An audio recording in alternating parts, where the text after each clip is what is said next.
Yun. Welcome back ulit sa ating page, channel.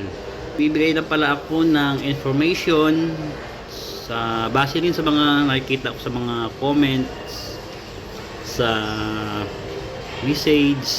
Regarding to sa mga gaming laptop natin na diba pag naka-plug in yung charger natin.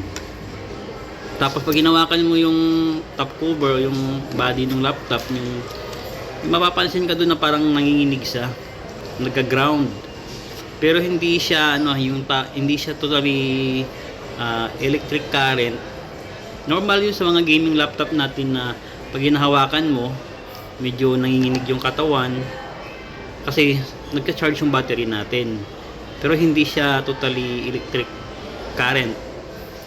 Ano siya, resistance po siya nung charge natin ng battery.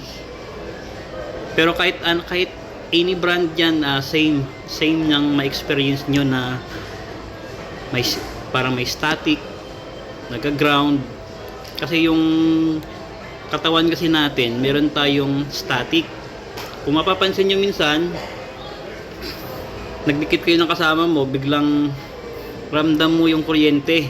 So yun kasi yung static ng katawan natin, malakas yun. Galing nagbukas ka ng laptop, hinawakan mo yung motherboard na hindi ka nag-discharge sa mga metal, hindi ka nag-discharge, possible kasi masira yung motherboard. Kasi yung mga electronic parts natin dyan, yung mga IC, integrated circuit, capacitor, resistor, may mga charge kasi yan.